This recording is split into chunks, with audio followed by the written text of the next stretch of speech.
Terima kasih Tuhan, terima kasih. Engkau selalu ada di dalam setiap musim hidup kami. Sungguh Engkau Allah yang luar biasa dan dahsyat ya Bapa. Pada hari ini ya Bapa, kami membawa hati kami ya Bapa untuk memuji dan memuliakan nama-Mu ya Bapa. Biarlah ya Bapa Roh yang kudus itu akan memampukan kami untuk layak memuji dan memuliakan Engkau. Apa yang kami persembahkan itu boleh menyenangkan hati-Mu ya Bapa. Pada saat ini juga kami berdoa untuk para pelayan-pelayan-Mu ya Bapa. Biarlah mereka boleh melayani dengan excellent ya Bapa. Semuanya boleh dipersembahkan hanya untuk kemuliaan nama-Mu saja ya Bapa. Kalau masih ada roh-roh yang tidak berkenan ya Bapa, pada saat ini kami bersatu hati memanggil nama-Mu yang penuh kuasa. Hanya di dalam nama Tuhan Yesus Kristus kami hancurkan, kami patahkan. Hanya di dalam nama Tuhan Yesus Kristus kami yakin dan percaya Roh-Mu berdaulat penuh atas ibadah kami pada saat ini ya Bapa. Terima kasih Bapa, terima kasih. Kami serahkan ibadah kami ke dalam tangan-Mu hanya di dalam nama Tuhan Yesus Kristus. Haleluya. Amin. Mari kita puji Tuhan lebih lagi, sebab Dia Allah yang berkuasa. Hatiku percaya.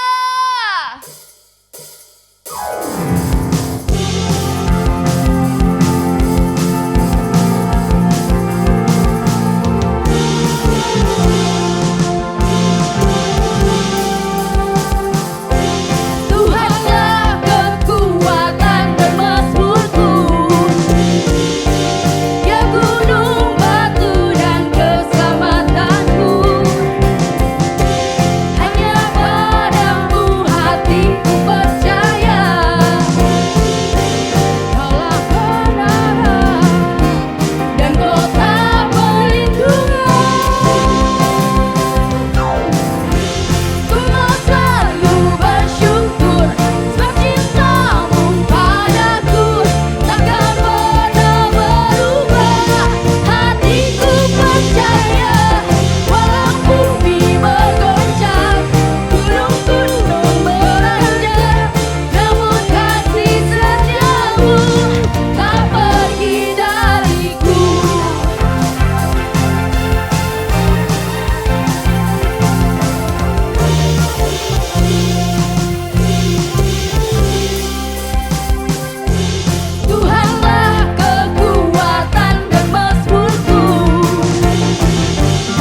G ya.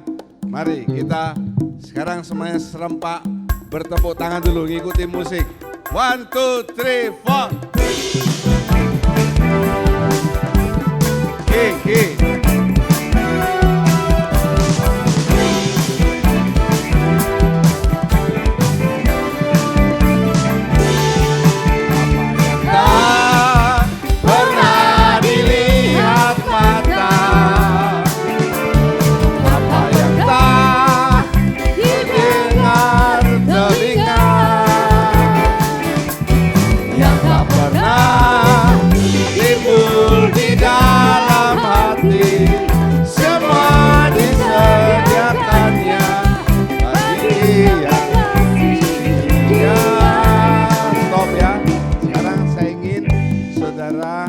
Berbalik, yang sini berbalik sana, sana ngadep ke sini. Mari. Yang sini hadap sana, sana juga demikian. Sini hadap sini, sini hadap sini. Jangan berbalik ke tembok. Di tembok tidak ada orangnya, ya. Ya, yang di depan, yang di atas, ya sudah menghadap ke saya. Jadi sekarang kita lihat apa yang tak pernah dilihat oleh mata, saudara, intip-intipan, ya. Intip-intipan. 1, 2, 3, 4. Apa yang tak pernah dilihat mata, yang tak pernah didengar telinga, yang tak pernah timbul dalam hati. Gak usah lihat sini, semua disediakannya bagi yang mengasihi Dia. Sekali lagi, apa yang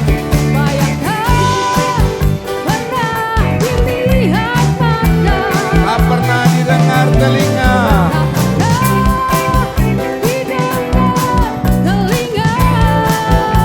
tak pernah timbul di dalam hati. Kasih senyum serat semua. Ayo hadap depan semuanya, hadap depan, hadap ke depan. Allah sanggup melakukan segala perkara, dulu, sekarang, dan selamanya. Kuasanya tidak berubah. Allah sanggup melakukan segala perkara, dulu, sekarang, dan selamanya. Kuasanya. Yang yakin bahwa Allah sanggup melakukan segala perkara, angkat kedua tanganmu ke atas. Allah sanggup melakukan segala perkara, dulu, sekarang, dan selamanya. Kuasanya tidak berubah. Allah sanggup melakukan segala perkara, dulu, sekarang, dan selamanya. Dulu, sekarang, dulu, sekarang, dan sekali lagi dulu. sekarang, dan selamanya. Kuasanya tak berubah. Kasih tepuk tangan yang meriah. Yakini kuasa Allah tidak berubah. Katakan haleluya, haleluya, haleluya. Iya. Begini nih baru roh Allah senang tinggal di antara kita. Kasih tahu kiri kanan saudara, tetap semangat. Ya, apanya tetap semangat, orang nyanyi saya tola-tolai ke sini. Mari kita tundukkan kepala. Terima kasih Bapa, kami memuji nama Tuhan yang memang layak dipuji dan ditinggikan. Biarlah pujian kami hari ini menimbulkan semangat dalam hati kami, karena semangat yang patah melemahkan tulang.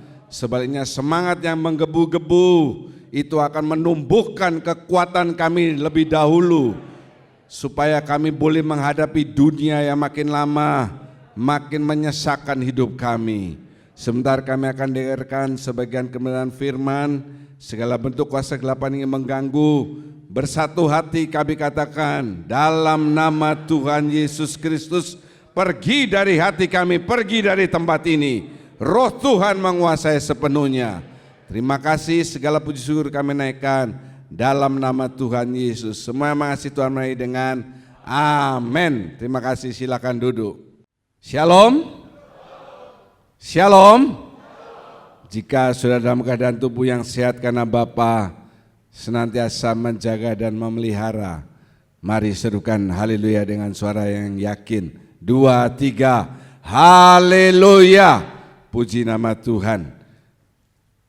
Pagi ini, hari ini, firman Tuhan saya berjudul orang aneh. Apa saudara?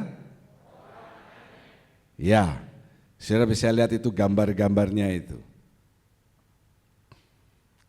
Orang aneh yang dimaksudkan di sini bukan aneh secara wajah, tetapi aneh secara sifat.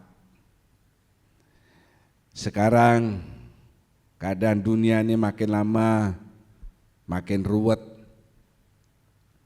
Lalu lintas di kota Denpasar yang menyaksikan di rumah dari luar pulau, kita di Pulau Bali, kota Denpasar, makin ruwet jalanan, makin macet di mana-mana. Dan orang makin berkendara dengan ugal-ugalan, ya, potong sini, potong sana, seolah-olah mereka punya nyawa. Jangankan 7, 2, seolah-olah punya nyawa cadangan. Coba lihat sekeliling saudara, banyak orang yang seperti saya tuliskan di sana, keras kepala. Memang kepala itu keras, tetapi ini nggak bisa dikasih tahu. Suka marah, dikit-dikit marah, dikit-dikit marah. Kemudian cerewetnya minta ampun. Ya, tolong saudara nggak usah lihat kiri kanan, meskipun itu suami istri saudara. Sekarang cerewetnya minta ampun, tidur pun masih cerewet. Kemudian egois, mau-maunya sendiri. Itulah orang-orang di sekeliling saudara sekarang. Tetapi saya berdoa supaya yang mendengarkan firman Tuhan di tempat ini hilang daripada sifat-sifat tersebut. Haleluya. Coba lihat kiri kanan saudara, lihat, katakan kepada mereka, kamu bukan orang aneh. Kasih tahu ya, supaya semangat ya. Tetapi kamu orang yang antik, begitu saudara. Dalam pengembalaan saya yang sudah 20 tahun lebih dan menghadapi jemaat sekarang ini, sifatnya tuh macam-macam. Ada yang sudah umur 60 ke atas, tapi manja banget saudara ya, manja sekali. Ada yang keras kepala, ada yang di depan baik tapi di belakang dongkol, marah. Kau tahu Pak John? Ya, kalau orang marah kan ngomong sama orang lain. Orang lainnya tuh ngomong ke orang lain, lama-lama kan kembali ke saya. Apa yang saudara gemakan kan dipantulkan kembali. Apalagi Bapa di surga. Dia melihat sekian banyak anak-anaknya ini punya sifat yang aneh-aneh. Makanya saya beri judul firman Tuhan hari ini adalah orang aneh. Jangan sampai saudara menjadi golongan orang aneh. Gak usah lihat kiri kanan, gak ada yang perlu lihat kiri kanan. Kecuali saudara melihat penampakan di sana. Mengganggu konsentrasi saya. Ya. Mungkin saudara yang orang aneh. Makanya waktu saya ngomong gini, saudara hatinya gelisah. Karena suara hatimu, suara hati nurani itu menegur saudara. Kamu loh orang anehnya. Ya, perhatikan. Tuhan lihat kita tuh seringkali dia, kalau saya jadi Tuhan misalnya, gak ada yang selamat saudara. Gak ada yang masuk surga. Gak ada yang masuk kerajaan 1000 tahun damai. Sifatnya tuh aneh-aneh, bahkan sudah lama di dalam Tuhan. Tidak menuju ke arah yang positif. Sekali lagi saya katakan, Saudara yang mendengarkan firman Tuhan ini yang pertama untuk saudara, supaya saudara tidak termasuk golongan orang yang aneh. Haleluya. Haleluya. Yang di atas haleluya. Kata yang di atas kan kelompok apa? Wartawan. Nah, sekarang gimana kalau kita, lingkungan kita, orang terdekat, satu rumah, satu kersel, satu pelayanan, satu gereja, satu tempat kerja, satu sekolah. Kita menghadapi orang-orang yang seperti itu. Karena makin lama, makin banyak orang yang sebetulnya sakit jiwa. Saya selalu ingat percakapan saya dengan salah satu mantan anggota kami, sekolah di Fakultas Kedokteran Udayana. Dia sudah lulus, sekarang menjadi SPKJ, spesialis kejiwaan. Saya ngomong sama dia, saya panggil namanya Cipto ya. Jadi kamu kalau di rumah sakit Dr. Sutomo Surabaya atau praktek itu menghadapi orang-orang yang, saya sambil ketawa-ketawa, yang agak gila. Jangan salah, dia bilang, jangan salah. Yang gila itu memang kelihatan dia gila. Tetapi banyak sebenarnya orang-orang yang sakit jiwa. Tidak bisa tidur, kepikiran terus, suka marah seperti yang saya katakan, dan lain sebagainya. Memang dunia yang dikuasai oleh iblis ini sekarang ingin menekan saudara, supaya saudara menjadi manusia-manusia yang aneh. Kalau aneh itu tidak mewarisi, sekali lagi saya katakan, tidak mewarisi kerajaan 1000 tahun damai, apalagi sebagai yang memerintah. Mau enggak sudah diperintah oleh presiden yang aneh sifatnya? Presiden kita yang sekarang ini kan luar biasa. Ya, dia dulu mempromosikan Bali, G20 di Bali, sekarang dia ke Labuan Bajo. Nanti mungkin dia bergeser ke Papua, dan kalau yang ke Papua itu istilahnya berani mati, karena ada banyak apa saudara di sana, KKB atau KSB, KKB, ya. Bagaimana caranya kita menghadapi? Saya ambilkan ayatnya ini. Seringkali kita membahas ini soal doulos, melayani dan lain sebagainya. Tapi saya ingin melihat dari sudut pandang yang lain. Yang pertama, kalau saudara menghadapi orang-orang seperti gitu, saudara harus katakan bersama apa? Mau mengalah. Apa saudara? Mau mengalah. Tolong dibacakan Yohanes 13. Seringkali saya ulangi, Yohanes 13 ini dilihat dari doulos, merendahkan hati dan sebagainya. Kita lihat dari sudut pandang yang lain. Ayat 4, 8, dan 9. Lalu bangunlah Yesus dan menanggalkan jubahnya. Ia mengambil sehelai kain lenan dan mengikatkannya pada pinggangnya. Kata Petrus kepadanya, "Engkau tidak akan membasuh kakiku sampai selama-lamanya." Jawab Yesus, "Jikalau aku tidak membasuh engkau, engkau tidak mendapat bagian dalam aku." Kata Simon Petrus kepadanya, "Tuhan, jangan hanya kakiku saja, tetapi juga tangan dan kepalaku." Ya, amin. Amin. Sebelum pasal 13 kejadian ini didahului dengan peristiwa murid-murid itu berselisih. Siapa nanti yang terbesar dalam kerajaan surga? Siapa yang boleh duduk di sebelah kanan dan sebelah kiri Tuhan Yesus? Kehormatan kan, duduk di kanan dan kiri. Mereka ribut.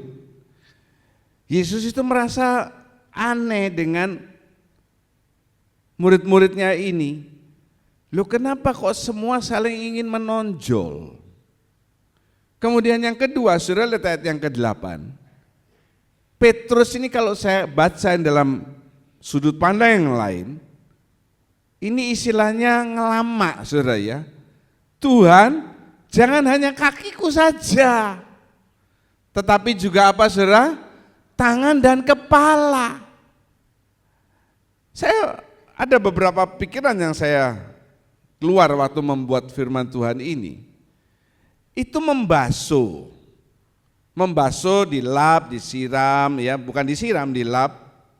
Kalau tangan dan kepala ini bukan diseka, dilap, tetapi apa? Disiram, terus dilapin. Ya, sudah Yesus itu mau menyeka kakinya, Petrus bilang, oh jangan hanya kakiku, tangan dan kepala.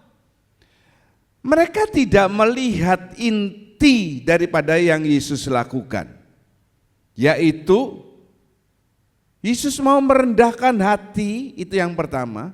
Yang kedua, dia mau menunjukkan bahwa kalau kamu ingin menjadi pemimpin nantinya, sekarang ini harus mau menjadi hamba. Dan yang ketiga, tidak usah ribut soal siapa yang paling besar dalam kerajaan surga. Masuk saja sudah luar biasa. Haleluya, masuk kerajaan surga sudah luar biasa. Ini kok sudut pandang mereka lain. Saudara-saudara, orang yang tidak mau mengalah itu cerminan orang yang sombong. Kita melihat beberapa kejadian-kejadian di Indonesia, di Jakarta, kota besar. 2 mobil mau keluar dari tol, ya, dia sudah jalan duluan, ada satu yang mendahului. Yang disalib ini marah, saudara, cuma didahului saja loh, ngamuk, harga dirinya merasa terinjak-injak. Disalib, dipotong, keluarkan pistol, ya, ngancam-ngancam. Saya lihat itu kejadiannya, banyak orang mengeluarkan pistol. Padahal itu cuma pistol-pistol airsoft gun. Yang lucunya lagi ada preman yang minta uang kepada orang di pasar, pakai mengeluarkan pistol. Oh kamu tidak membayar, kurang nih uangnya. Saya melihat di televisi, ternyata setelah ditangkap, pistolnya itu, saya bilang itu pistol air. Sekarang nggak ada pistol air rasanya ya. Kalau dulu saya masih kecil suka main pistol air. Itu pistol korek api. Banyak orang yang makin arogan, kenapa? Karena nggak mau ngalah. Sekali lagi, kalau saudara tidak mau ngalah dalam hidup ini, saudara itu termasuk orang yang sombong, meskipun saudara berkata, oh aku bukan orang yang sombong. Tidak demikian. Dan yang kedua saya tuliskan, sombong itu tidak tergantung modal, saudara. Modal cekak aja sudah bisa sombong kok. Ya seperti kejadian di sebuah warung, ada seorang yang ngomong, saya kok susah makan ya, ini gara-gara kemarin gigi saya dicabut satu. Ada yang denger itu, terus dia nyeletuk, alah satu aja kok, udah enggak bisa makan. Saya dicabut 3 aja bisa makan. Ompong masih sombong, saudara. Ya, ompong saja masih sombong, enggak tergantung model. Modal enggak tergantung. Kemudian orang yang tidak mau mengalah itu akan membuat orang lain tuh banyak mengalami kesulitan dengan hidup saudara. Contoh yang gampang di gereja ya. Tapi saudara jangan tersinggung. Ini contoh yang saya lihat berminggu-minggu. Saudara datang diatur. Yang ngatur kursi itu saudara sudah datang jam 7. Saudara mungkin jam 7 baru bangun, datang mepet-mepet, ya diatur, tolong duduk agak masuk, tidak mau, duduknya minta di pojok, di pinggir ini maksudnya, pinggir sana, digeser sana loh, Bu nanti kalau orang datang kan repot, enggak, ini kursiku menuju kerajaan surga, ya. Yang biasa duduk di sana, penuh mau duduk di sana, enggak mau. Nanti aku bawa kursi sendiri. Aku sudah biasa sektor kiri, sektor kanan tuh banyak setannya katanya Pak John. Dulu lebih parah lagi, waktu belum diatur begini nanti lama-lama kan saya lepas ya, jadi sudah nggak ada yang ngatur lagi kembali seperti dulu. Dulu lebih parah saudara ya. Sudah kalau duduk di pojok, ada orang mau lewat, tidak mau. Kakinya begini terus, tidak mau lewat. Seolah-olah kalau dia dilewati orang itu nanti akan menyusut kecantikannya, saudara. Ya, itu yang paling gampang saja. Kalau mau pulang dari gereja juga, ya, baru keluar dari gereja masih jalan Swakarya baru, sudah mau salib menyalip. Orang jalanan kecil mau salib menyalip, jalanan besar kamu enggak salib menyalip. Kalau saya tidak mau mengalah, itu akan menyulitkan banyak orang. Saya ingin saudara memberkati kiri kanan saudara. Berkat itu bukannya soal uang, pegang dulu, kasih tahu. Sukalah mengalah. Ya. Ya. Lihat lagi, kalau orang pesta makan, yang makanan ambil sendiri. Ya. Doa makan disampaikan oleh Pak Fendi misalnya. Wah, dia doanya panjang lebar. Belum amin sudah ngantri di depan tempat makan itu. Atau begitu aman, belum disuruh, masih cepet supaya tidak kedahuluan. Lalu kalau sudah dapat diambil, nanti mungkin kalau aku balik lagi sudah habis, jadi ngambil sebanyak-banyaknya. Saudara juga mesti memikirkan, di belakang saudara itu bukan ternak yang bisa diatur, kamu nggak boleh nanti dulu makannya. Itu juga orang yang sama-sama lapar. Misalnya pun saudara nanti kembali sudah habis, ya sudah, memang hari itu Tuhan izinkan saudara makan porsinya agak berkurang. Setuju saudara? Tidak ambil kebanyakan begitu. Nah ini saya perlu baca, satu kali itu ada pertengkaran dalam rumah tangga. Istri tidak mau ngalah, suami lebih tidak mau ngalah lagi. Ya, makin ribut.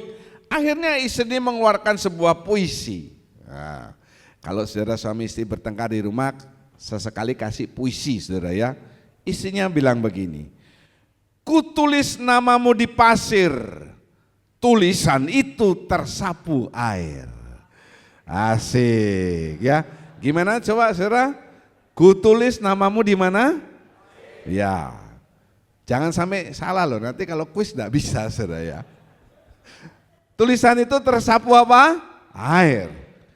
Kutulis namamu di udara, tulisan itu tertiup angin. Nah, yang pertama di mana? Pasir. Yang kedua di udara. Lalu kutulis namamu di jantung hatiku. Haleluya. Dan aku terkena serangan jantung. Suaminya diam ya. Wah, kalau perempuan lebih pintar bikin puisi, dia merenung. Namanya kalau dalam rumah tangga tuh enggak ada yang mau ngalah. Setuju saudara? Alah enggak usah pura-pura. Jangan yang belum menikah ngomong setuju, apa yang mau disetujui. Lalu suaminya ngomong pelan-pelan. Tuhan melihatku kelaparan, lalu dia memberi pizza. Puisi ini saudara ya. Dikasih apa saudara? Jangan sampai salah loh kuisnya loh. Jangan dikasih kacang. Tuhan melihatku kehausan, lalu dia memberiku Coca-Cola. Tuhan melihatku, dikerasin sama dia. Tuhan melihatku bebas dari masalah, lalu dia memberikan kamu kepadaku. Pak, enggak ngerti Pak. Ya sudah lewat ya. Ini kecepatan Pentium saja saudara, di Pentium yang mana? Gak ada yang mau ngalah. Kalau satu mau ngalah, yang satunya ribut, satu diem. Lama-lama yang ribut ini juga dia kayak melawan orang yang tuli. Ya, saya melihat ada satu keluarga, satu pasangan ini agak kurang pendengarannya dari sejak lama, dari sejak muda. Keluarga ini awet saudara. Sampai meninggal yang laki umur 80 lebih mungkin awet. Soalnya apa? Kalau isinya cerewet marah-marah, dia nggak dengar apa-apa saudara. Jadi saya ajarin saudara, suami-suami di tempat ini katakan haleluya. Yang di atas nggak ada suami, suami-suami katakan haleluya. Charles David pura-pura dia. Padahal dia ketawa-ketawa, padahal dia denger tuh tweet, tweet, tweet gini ya. Kalau suamimu, istrimu lagi cerewet, gampang ambil headset, masukkan, kantongi handphonenya, setel lagu. Biar dia berkicau, saudara tetap mendengarkan puji-pujian. Haleluya. Atau yang kedua, Pak saya enggak punya headset Pak, gampang. Ambil cotton bud, gunting 2, masukkan kiri kanan, sudah selesai. Mau dia ngomong apa, terakhir istri yang ngomong, kamu dengar enggak saya ngomong? Lalu saudara, down mental istrimu saudara ya. Ternyata selama ini dia ngomel-ngomel, gak ada yang denger, gak didengerin apapun. Demikian juga kalau istri-istri, kalau suaminya banyak ngeluh, sudah tinggal saja. Jangan tinggalkan rumah. Tinggal itu maksudnya kemanalah. Kalau rumahnya saudara besar, sembunyilah di mana supaya dia mencari saudara. Kan asik sudah tua main sembunyi-sembunyian. Haleluya. Iya, puji nama Tuhan. Mari kita baca bersama Matius 20, 25 sampai 27. Matius 20, 25 sampai 27. 2, 3. Tetapi Yesus memanggil mereka lalu berkata, kamu tahu bahwa pemerintah bangsa-bangsa memerintah rakyatnya dengan tangan besi dan pembesar-pembesar menjalankan kuasanya dengan keras atas mereka. Tidaklah demikian di antara kamu. Barang siapa ingin menjadi besar di antara kamu, hendaklah ia menjadi, dan barang siapa ingin menjadi terkemuka di antara kamu, hendaklah ia menjadi. Amin. Amin. Kalau saudara ingin menjadi besar di hadapan Tuhan, punyai sifat suka mengalah, melayani yang lain. Haleluya. Yang kedua, kalau saudara ketemu orang-orang aneh di sekeliling saudara, kita perlu katakan bersama, 2, 3, menjaga hati. Ya, ini paling penting. Yohanes 13, sekarang ayat yang kedua. Mereka sedang makan bersama dan iblis telah membisikkan rencana dalam hati Yudas Iskariot, anak Simon, untuk mengkhianati dia. Ya. Amin. Haleluya. Waktu makan bersama siapa? Ya teman-temannya Yudas yang lain dengan guru mereka yaitu Yesus. Lihat ini. Iblis membisikkan rencana. Iblis itu tidak perlu ngomong, dia cukup bisiki saja. Gosip itu bisik, tidak keras-keras, tidak secara terbuka, mungkin di ruangan 4 mata. Kamu tahu enggak? Tidak mungkin saya ngomong kepada banyak orang, saudara tahu enggak? Itu bukan gosip, itu pemberitahuan. Iblis itu artinya dia memanfaatkan celah yang terkecil sekalipun. Dia tidak perlu dobrak pintu hati saudara supaya dia bisa masuk, gak usah. Dia melihat ada celah di hati saudara, celah kecewa, celah pahit hati, celah sakit hati, masuk iblis. Untuk apa? Yohanes 10 mengatakan untuk merusak. Yudas tadinya tenang-tenang saja. Kenapa kok Yudas yang dibisiin Pak? Karena Yudas mungkin dia punya banyak-banyak istilahnya kecewa. Salah satunya yang pernah saya khotbahkan. Waktu ada perempuan yang memecahkan minyak wangi yang mahal, narwastu yang mahal harganya dan menyeka rambut Yesus. Dia yang ngomong. Sayang uangnya. Coba dipakai, dijual, diberikan kepada orang-orang yang miskin. Kan lebih berfaedah. Itu dia. Kenapa? Karena dia ada kepingin. Kan dia bendaharanya. Misalnya dijual 1 juta. Ya mungkin yang dibagikan ke orang miskin cuma 800.000, 200 untuk dia. Lalu mungkin saudara berpikir, Untuk apa Pak Yudas uang? Loh, tidak ada orang yang tidak butuh uang, saudara. Kita nggak tahu. Nggak selalu 12 murid Yesus kemana-mana sama, nggak seperti ikan, saudara ya. Ya bisa jadi Yudas sesekali dia ada waktu senggang, kosong, dia minggir, dia makan-makan mewah sendiri, bisa jadi toh. Betul nggak? Kalau misalnya dia beli baju yang mahal, kain yang mahal, kan ketahuan. Nah kalau makan-makan, kita kan nggak tahu, nggak dibahas. Tapi sudah nggak usah tanya sama Yudas. Kalau sudah tanya sama Yudas, mungkin sudah akan tanya dia di neraka.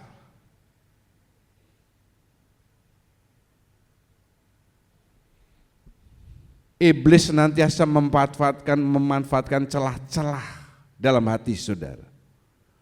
Karena itu setiap pagi kalau bangun, saudara baca Alkitab, berdoa supaya celah hati saudara ini tidak ada yang terbuka. Saya sedih sekali mendengar saudara ya, kisah nyata. Ada 2 orang yang tinggal bersebelahan ya, jadi ini rumah, lalu dibagi 2, yang sini ada kamar, ada kamar mandi sendiri. Dikontrak oleh 2 jemaat saya, 1 keluarga di sini, 1 keluarga di sana. Berapa tahun lalu yang satu ini keluar dari gereja kami. Yang satu sampai sekarang masih setia di gereja kami. Tapi mereka tetap tinggal di kontrakan yang sama. Jemaat kami nih sekarang ini terbiasa melakukan apa yang saya katakan.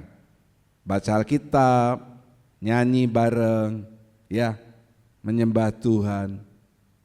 Sudah tahu? Yang satu yang sudah keluar dari gereja ini ngomong sama jemaat kami. Jangan berisik terus. Percuma kamu berdoa menyembah Tuhan, berisik. Gak enak tahu. Orang kalau sudah jauh dari Tuhan, iblis itu makin masuk. Dan kalau dengarkan orang berdoa, memuji Tuhan, dia telinganya kayaknya panas. Orang yang kerasukan setan suruh ngomong, sebut nama Yesus, tidak mau. Kenapa? Itu anti. Orang yang kerasukan setan, saudara memuji Tuhan, dia kayak bling satan, Saul. Bling satan dia, tidak tenang hatinya. Waktu Saul kerasukan setan, Daud cuma main kecapi. Dia enggak tenang hatinya, dia ambil tombak. Tidak mungkin kena, karena waktu Daud memuji Tuhan, itu ada malaikat yang menjaga. Haleluya! Saudara masih yakin? Orang Islam, pada saat mereka sholat berdoa, dikatakan itu ada jin yang baik yang menjaga mereka. Ya, mereka percaya. Kita juga mesti yakin, kalau saudara sedang membaca Alkitab, menyembah Tuhan, memuji Tuhan, itu ada malaikat Tuhan yang ada di sekeliling saudara. Yang yakin katakan amin. Amin. Orang yang kerasukan setan, kita nyanyi-nyanyi begitu, wah dia. Saya pernah ngalami sendiri waktu CG dengan gereja-gereja lain kan. Satu ini kemasukan setan sampai petugas di sana pendoanya dari gereja-gereja, kalau tidak salah 4 atau 5 gereja, sudah berusaha mendoakan, tidak bisa-bisa. Akhirnya kami dipanggil, saya waktu itu datang, ya. Nyanyi saja. Nyanyi, waduh dia ada pontang-banting, bisa banting-banting badan loh saudara. Padahal kalau orang sadar gak bisa banting, ini kayak ikan begitu ya, dikeluarkan dari air. Mata gini. Pak John takut nggak? Takut juga sih. Kalau nggak takut bohong juga ya. Saya sambil nyanyi, bukan saya sambil nyanyi sambil tutup mata. Apa yang tak pernah diterkam saya sama dia saudara. Sambil lihat-lihat, kalau dia mau nerekam aku minggir. tonjok kan begitu. Wah, dia nggak tenang. Ini juga, ini kisah nyata.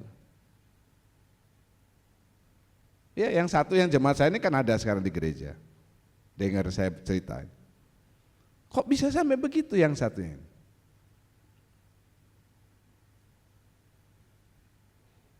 Hidupnya sudah dikuasai oleh roh iblis.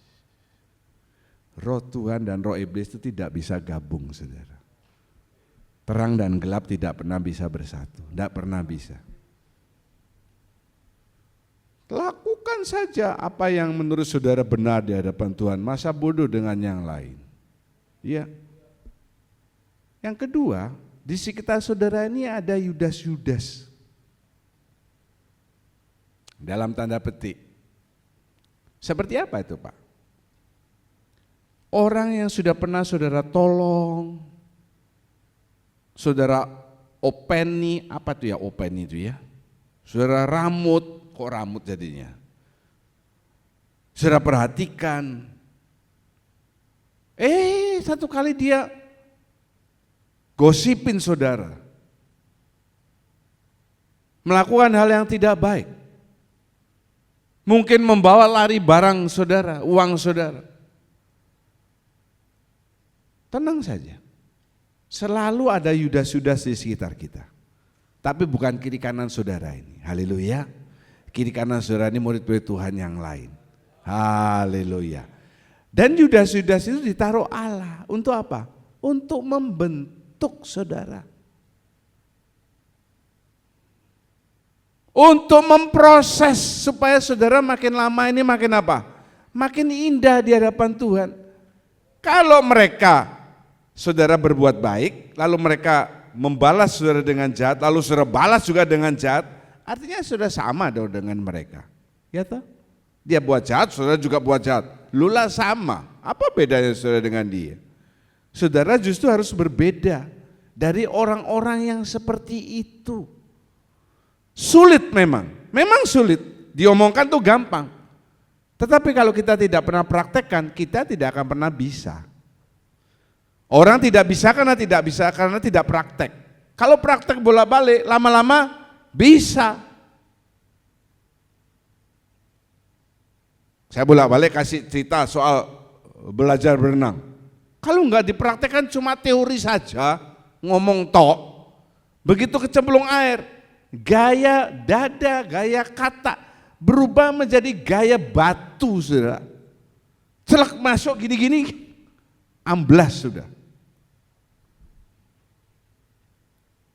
Dan yang ketiga, buah Roh Kudus itu baru muncul bukan kalau saudara ketemu dengan orang-orang yang baik-baik saja. Oh, tidak. Buah Roh Kudus baru muncul kalau saudara ketemu dengan orang-orang aneh seperti itu. Baru keluar. Saudara punya kasih enggak? Kemurahan, murah hati enggak? Sabar, panjang sabar. Ya. Kalau tidak ketemu orang-orang seperti itu, enggak keluar buah Roh Kudus. Memang Tuhan izinkan supaya apa? Supaya memproses hidup saudara. Yang penting saudara tetap harus menjaga hati. Pegang hati saudara, katakan, saya harus menjaga hati. Satu kali saudara, ada seorang pemuda di waktu break jam makan kantor, dia ke taman, ya kalau di luar negeri itu habit seperti begitu. Di taman dia buka bekalnya dan dia baca Alkitab. Sambil dia makan dia baca, terus dia bilang, wow, amazing, luar biasa, Tuhan itu luar biasa, dahsyat, haleluya, semangat dia. Di sebelahnya dia, ini ada juga orang yang kantoran break makan, tapi dia baca koran sambil makan, sambil baca koran. Iya. Kok bisa Pak sambil makan sambil baca? Kan beda yang dimakan. Kalau kita nasi, Kalau saudara sambil baca koran, sambil makan nasi, nasinya tuh bisa masuk ke hidung saudara. Dia ini makan apa? Roti, sandwich, kan begitu orang barat. Yang sebelah ini terganggu, lalu dia bilang, apa yang dahsyat? Maksudnya Allahmu tuh hebat itu apa? Yang satu ini bilang gini, ini loh saya lagi membaca bagaimana Tuhan menyeberangkan orang Israel melewati laut Teberau. Luar biasa, dahsyat Tuhan kita. Yang satunya ngomong, kamu kurang baca berita deh. Coba kamu baca-baca. Ahli-ahli itu sudah menemukan, sudah meneliti, menemukan di bagian tertentu di Laut Teberau ini ada yang kedalamannya cuma 20 sampai 40 cm saja. Jadi orang Israel itu ngelewati yang kedalamannya cuma 20 sampai 40 cm. Ya otomatis mana mungkin tenggelam. Jadi Allahmu tuh menurut kamu luar biasa, menurut saya sih biasa saja. Yang pemuda satunya ini diam, lalu dia ngomong. Dan dia teriak tiba-tiba, iya Allah memang luar biasa. Loh, kok luar biasa, kan saya sudah ngomong. Gini loh, saya baru terpikir dari omonganmu itu. Mungkin ada benarnya, tetapi Allah lebih luar biasa karena hanya dengan kedalaman 20 sampai 40 cm Allah itu bisa menghancurkan kereta, kuda dan tentara orang Mesir. Haleluya saudara. Saudara ngerti ini? Kalau enggak, renungkan lebih dalam. Hanya kedalaman 20 sampai 40 saja dia bisa menghancurkan, menenggelamkan kereta, kuda orang Mesir. Saya mau tanya supaya saudara lebih mengerti. Jadi pulang enggak bertanya-tanya. Kolekta juga mikir-mikir khotbah tadi. Mana lebih tinggi, kuda atau orang? Yang yakin dong ya. Kalau enggak pernah lihat kuda, ayo saya ajak Tour de Dokar. Mana lebih tinggi, kuda atau orang? Ya, yang pasti ya. Orang mau naik kuda itu kan mesti kadang dikasih apa tuh dingklik, itu bahasa Yunani, dingklik, naik, ya jelas lebih tinggi kuda, kereta lagi. Hanya kedalaman 20-40 cm Allah bisa menenggelamkan mereka. Berarti omongan yang satunya ini apa saudara? Ngawur. Kalau ada orang-orang seperti itu di sekeliling saudara yang mempertanyakan, jangan lalu saudara diam mikir begini, oh betul juga yang diomongkan ya, betul juga ya. Itu saudara tidak menjaga hati, saudara mengikuti arus dunia. Ada orang datang ke rumah saudara,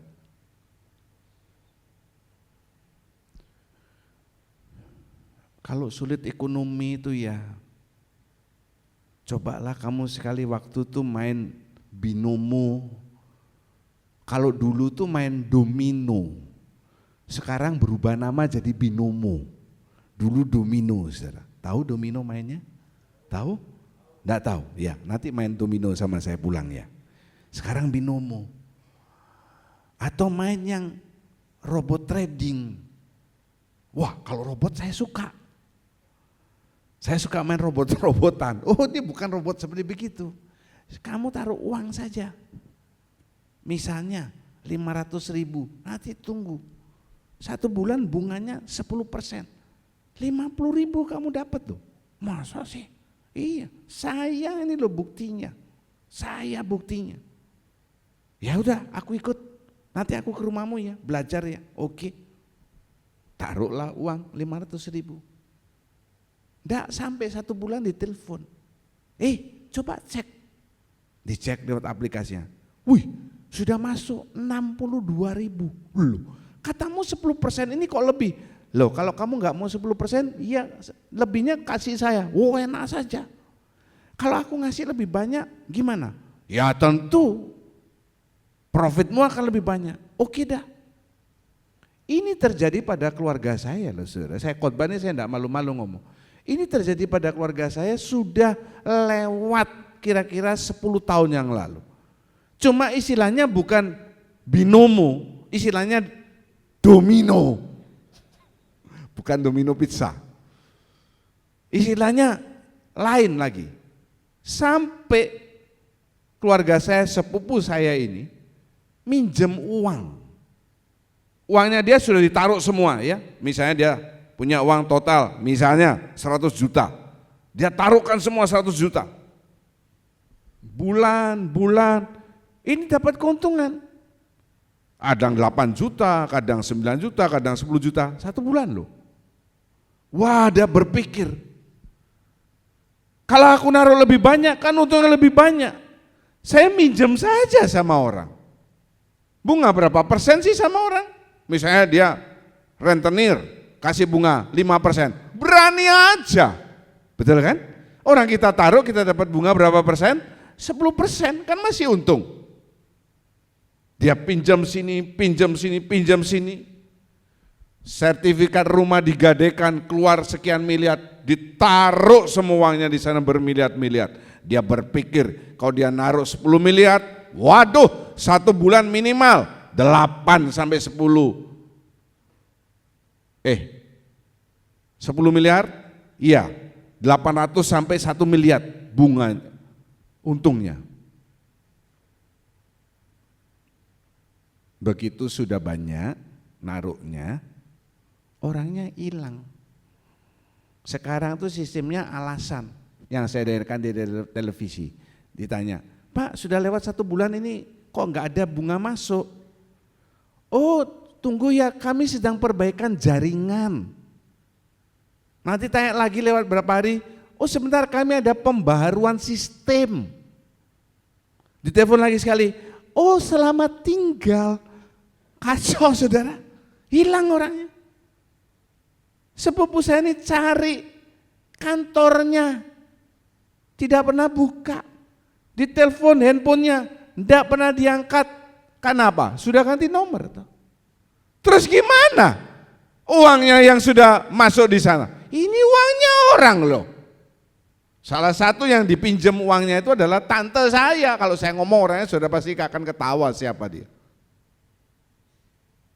Dipinjam sekian ratus juta.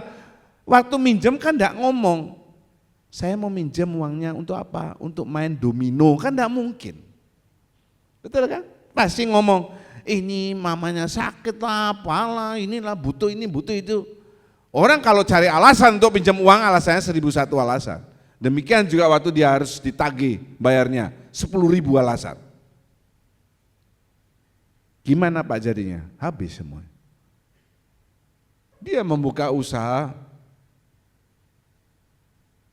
martabak terang bulan, punya cabang 4-5 cabang di kota besar di Bandung.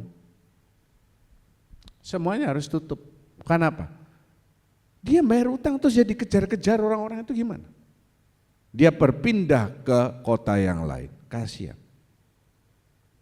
Saudara kalau dengar-dengar omongan seperti itu, hati saudara ini mesti dijaga. Kalau saudara nggak punya hikmat, saudara nggak bisa jaga hati saudara. Orang ngomong apa percaya, orang ngomong apa percaya. Saudara ini akan jadi orang yang mudah diombang-ambingkan. Karena saudara tidak menjaga hati saudara. Pegang kiri kanan saudara, kasih tahu dengan tegas, jaga hatimu. Kok pelan banget ya? Jaga hatimu. Nah, yang tegas. Kalau enggak saya ngomongnya akan lebih lembut saudara ya. Yang ketiga, mari kita baca bersama.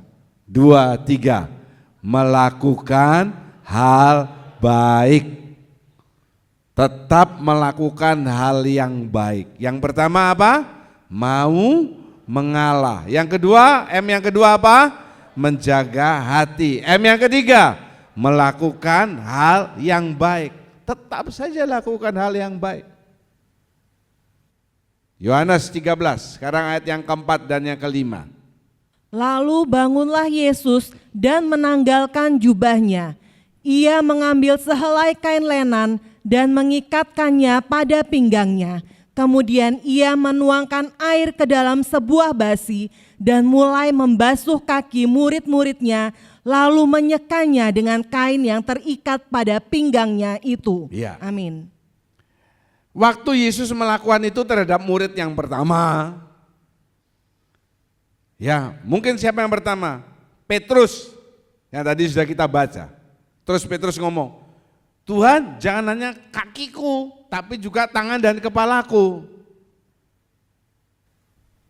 Yesus tidak menanggapi omongan-omongan seperti begitu.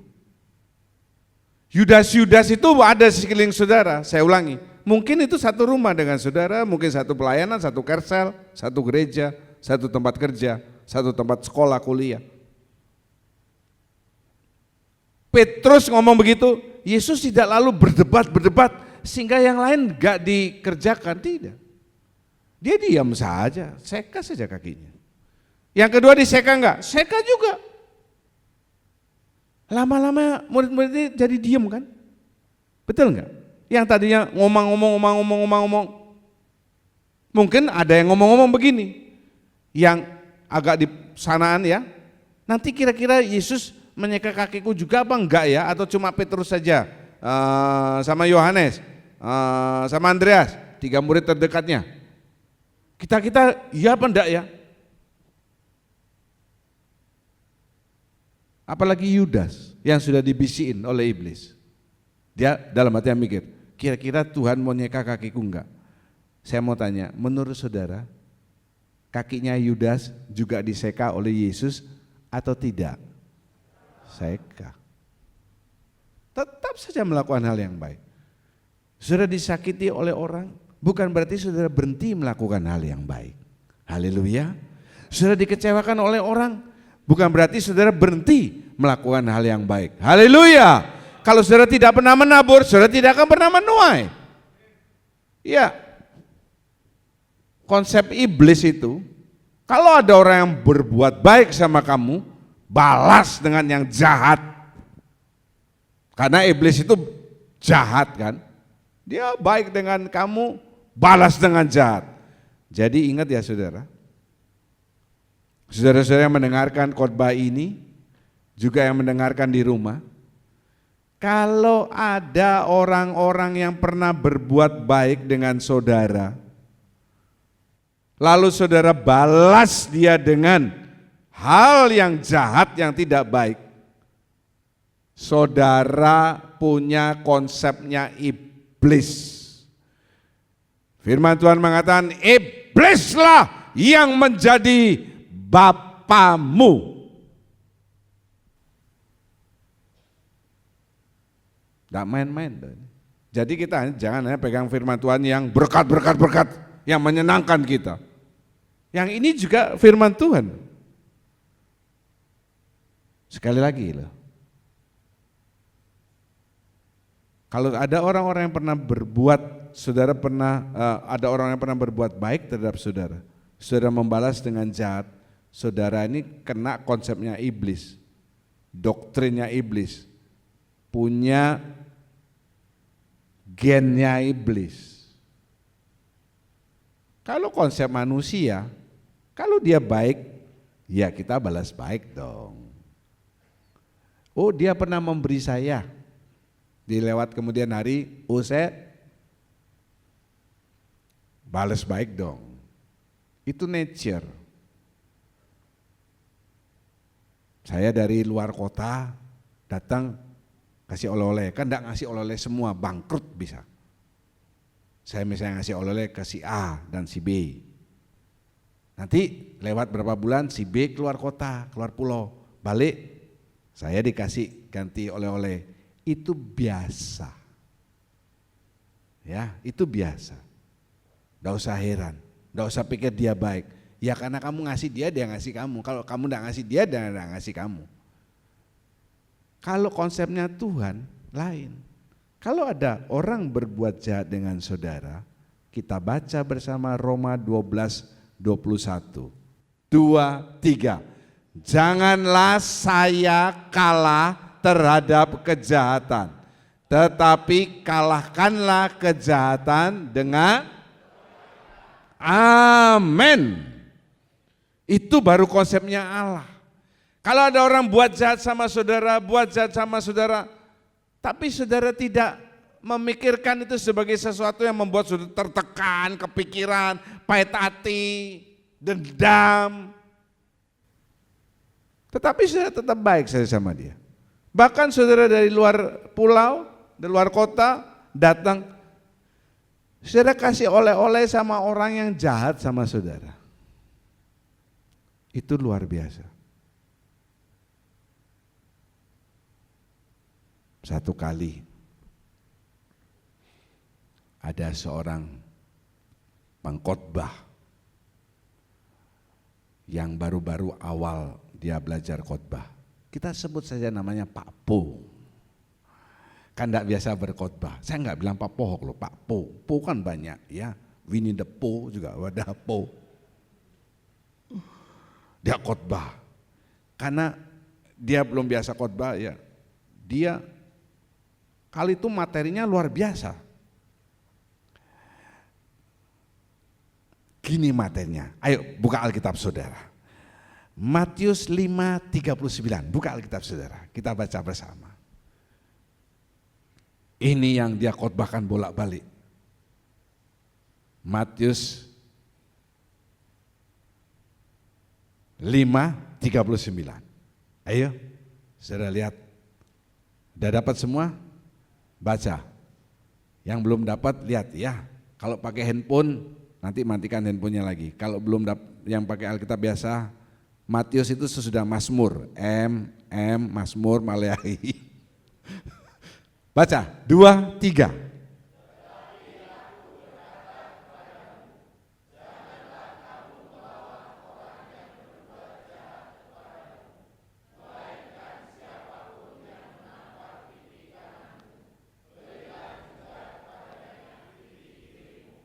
Hah? Pak Po tadi baca yang paling keras, ini Pak Pohok maksudnya. Wah, dia khotbah. Saudara, kalau ada orang yang tampar pipi kiri, kasih juga pipi kanan. Itu karena dia pengkhotbah baru ya. Pengkhotbah baru dia ulang-ulang. Salah satu jemaatnya ini sebut saja namanya Pak Tian begitu ya. Bukan Pak Tian Suan, Pak Tian. Dia kayak dongkol, ini kok bolak-balik diulangi ya. Nah pulang gereja, biasa kan pengkhotbah ikut di depan, ditamparlah pipinya Pak Po yang gemuk itu, buak begini. Apa yang terjadi saudara? Pengkhotbah yang namanya Pak Po ketawa, dia lalu begini, satunya, wah luar biasa. Pak Tian ngomong kemana-mana, memang dia khotbah dari hatinya, dia melakukan ya.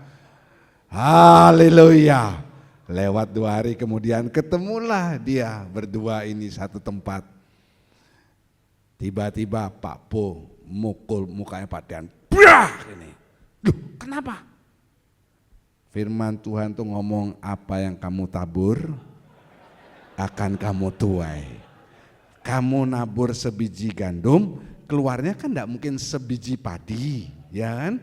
Kita nabur 1 butir jagung, masa keluarnya 1, saudara buka jagung beli di Bedugul dibuka, cuma ada 1, kan enggak benar seperti begitu. Berlipat kali ganda. Jangan jadi orang seperti begitu saudara ya. Tapi nanti itu boleh dipraktekkan Pak Tian ya. Ayo kita baca lagi bersama-sama. Galati 6 ayat 9. Saya. 2, 3. Janganlah saya jemu-jemu berbuat baik. Karena apabila sudah datang waktunya, saya akan menuai jika saya tidak menjadi lemah. Amin. Apa firman Tuhan mengatakan? Jangan saudara jemu-jemu, praktekkan. Seperti tadi itu loh, pulang khotbah Pak Tian praktek tampar Pak Po. Ini praktekkan waktu saudara turun, kan makan itu bakso legendaris, betul kan? Lapar kan perut saudara? Ya. Nah, saudara makan, kamu saya bayari. hari ini. Oh enggak usah saya yang bayar, ya. Enggak, saya yang bayar. Lalu Munari jawab, dua-dua aja saya terima. Saudara-saudara, Bunda Teresa ini pernah berkata seperti gini. Jangan biarkan setiap orang yang datang pada Anda pergi tanpa merasa lebih baik dan lebih bahagia. Jadilah ungkapan hidup dari kebaikan Tuhan. Kebaikan dalam wajah Anda, kebaikan dalam mata Anda, kebaikan dalam senyum Anda. Kata-kata yang bagus, kita praktekkan. Pilih teman satu saja, lihat kiri atau lihat kanan, mari. Kalau enggak punya teman, mari ke depan dengan saya. Pak Daniel cari teman, siapa? Ya, cari, lihat kiri kanan saudara, itu bukan musuh saudara. Oke, praktekkan. Adakah yang pertama kebaikan dalam wajah teman saudara? Ada atau tidak? Ada. Pak yang baju biru ini orang baru ya Pak ya. Kasihan enggak punya teman. Ayo dengan saya Pak. Yang kedua, ayo lihat lagi sekali. Adakah kebaikan dalam matanya? Wih banyak. Yang mana yang dilihat? Yang kiri itu yang kanan. Pak, saya nggak bisa lihat kebaikannya. Kenapa? Matanya kero. Yang ketiga, mari buka masker saudara dulu. Adakah kebaikan dalam senyumannya? Coba lihat senyumnya, senyum sinis, senyum mau pinjam uang, senyum mau nraktir, atau memang senyum yang tulus ya? Senyumnya ada enggak saudara? Ada, haleluya. Jangan biarkan setiap orang yang datang kepada saudara pergi tanpa merasa lebih baik. Kalau datang ke rumah saudara ada yang besuk, ada yang kunjungi saudara, apa yang saudara punya di meja makan keluarkan. Kalau cuma ada piring dan sendok ya keluarkan saja.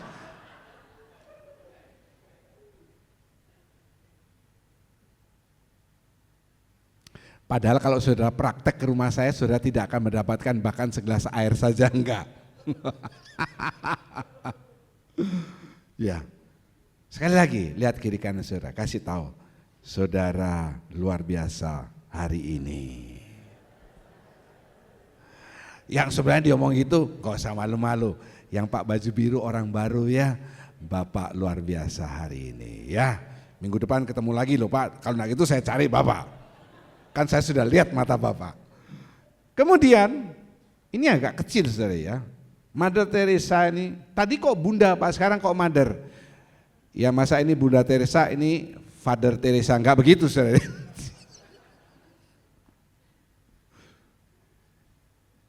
Bila engkau baik hati, bisa saja orang lain menuduhmu punya pamrih. Tetapi bagaimanapun berbuat baiklah, berbaik hatilah. Jikalau engkau jujur, mungkin saja orang lain akan menipumu. Tapi bagaimanapun juga, baca saudara, berbuatlah jujur. Kebaikan yang engkau lakukan hari ini, mungkin saja besok sudah dilupakan orang. Tapi bagaimanapun berbuat baiklah. Bagaimanapun berikan yang terbaik dari dirimu. Ini yang luar biasa. Pada akhirnya engkau akan tahu bahwa ini adalah urusan antara engkau dan Tuhanmu.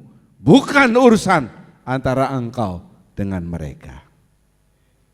Ini luar biasa ya. Tidak ada Father Teresa, Mother Teresa.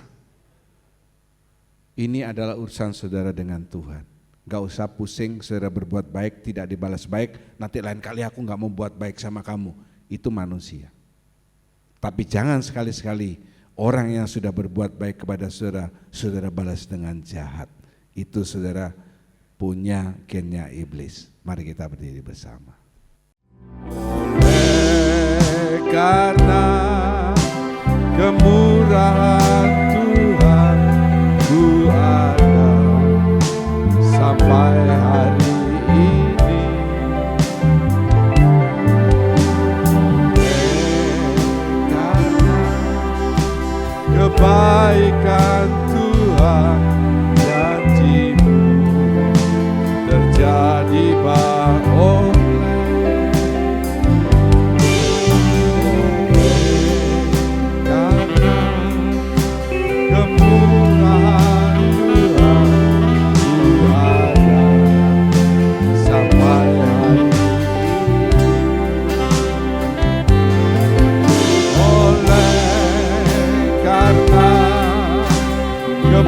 kebaikan Tuhan, janji-Mu terjadi bagiku. Ku sembah Kau Tuhan, ku mengangkat tanganku, selamanya Kau ajaib bagiku. Ku sembah Kau Tuhan, ku mengangkat wajahku, selamanya Kau hebat bagiku. Saudara bisa menyanyi seperti gini. Oleh karena kemurahan Tuhan bisa. Itu suara yang Tuhan tidak senang. Saudara nyanyi dari hati saudara. Oleh karena kemurahan Tuhan ku ada sampai hari ini. Oleh karena kebaikan Tuhan, janji-Mu terjadi bagiku. Ayo musik. Kan dari hati saudara, dari hati ku ada sampai hari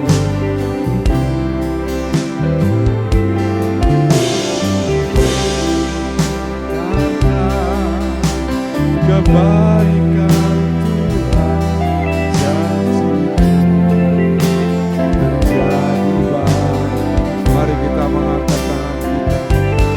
Ku sembah Kau Tuhan, ku mengangkat tanganku, selamanya Kau ajaib bagiku. Dari hati ku sembah Kau Tuhan, ku mengangkat wajahku, selamanya Kau hebat. Ku sembah Kau Tuhan, ku mengangkat tanganku, selamanya Kau ajaib bagiku. Ku sembah Kau Tuhan, ku mengangkat wajahku, selamanya Kau hebat. Ku sembah, haleluya, ku sembah.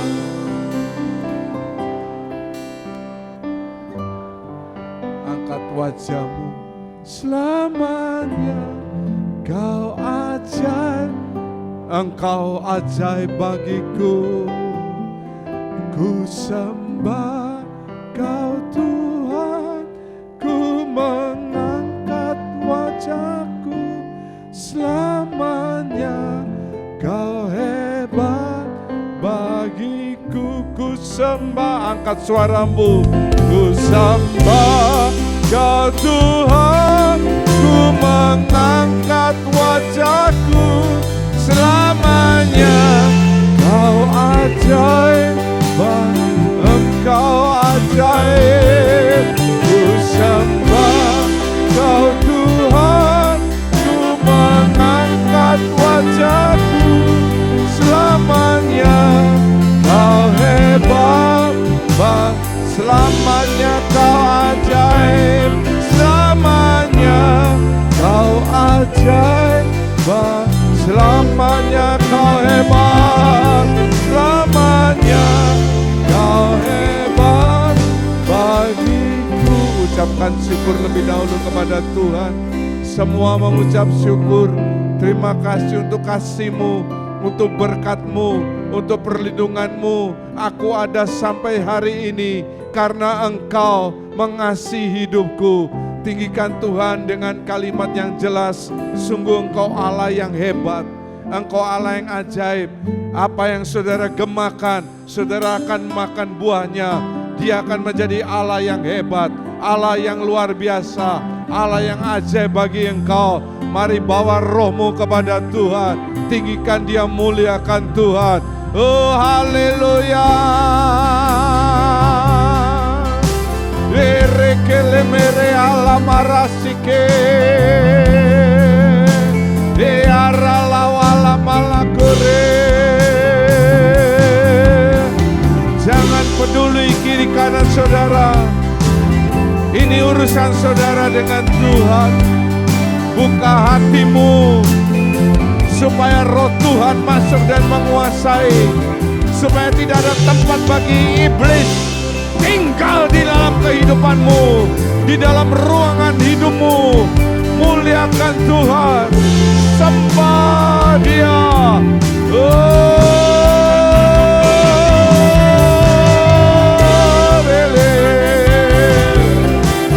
Ereketele ala parala masike.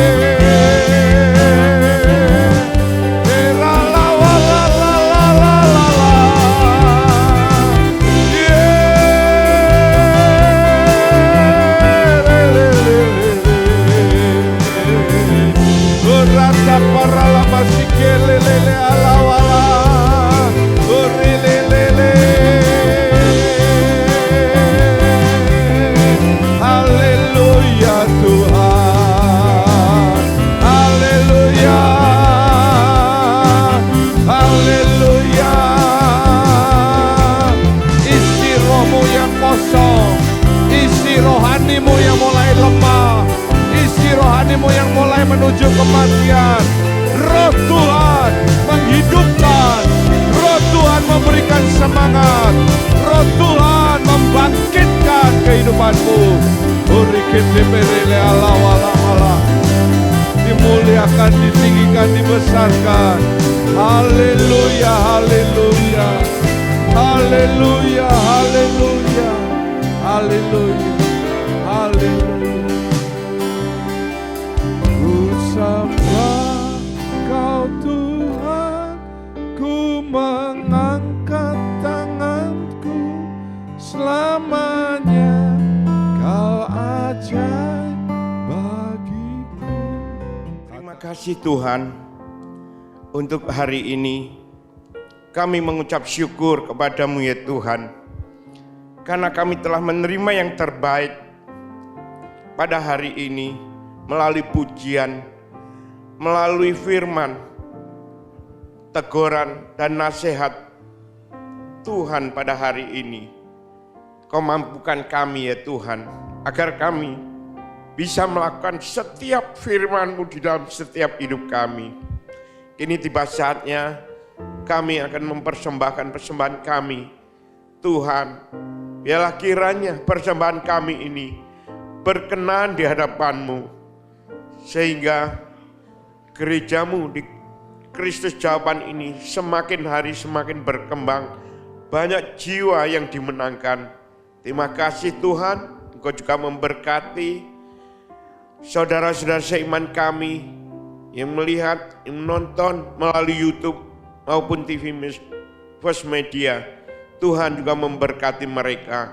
Terima kasih Bapa, kami percaya kami telah menerima berkat-berkat yang daripada-Mu. Di dalam nama Tuhan Yesus Kristus, kami mengucap syukur kepada Tuhan. Haleluya. Amin. Kami menengadahkan kedua tangan, mengangkat wajah, mengatakan amin untuk setiap pernyataan firman Tuhan yang kami yakini kebenarannya. Kami percaya pada saat ini tingkap-tingkap surga sedang terbuka. Engkau sedang memandang kami dengan wajah kasih-Mu untuk mencurahkan berkat-berkat yang kami butuhkan untuk setiap aspek kehidupan kami. Terima kasih memberkati persembahan yang sudah diberikan. Setiap tangan yang memberikan persembahan kudus, tanda kesetiaan mereka terhadap perkara firman Tuhan yang paling sederhana.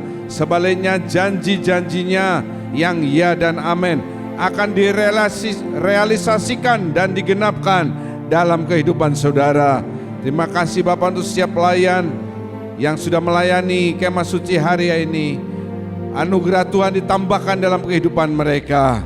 Saudara-saudara yang sedang melihat tayangan ini ataupun yang ada di tempat ini dalam kelemahan tubuh, datang kepada Tuhan. Dia yang menciptakan engkau.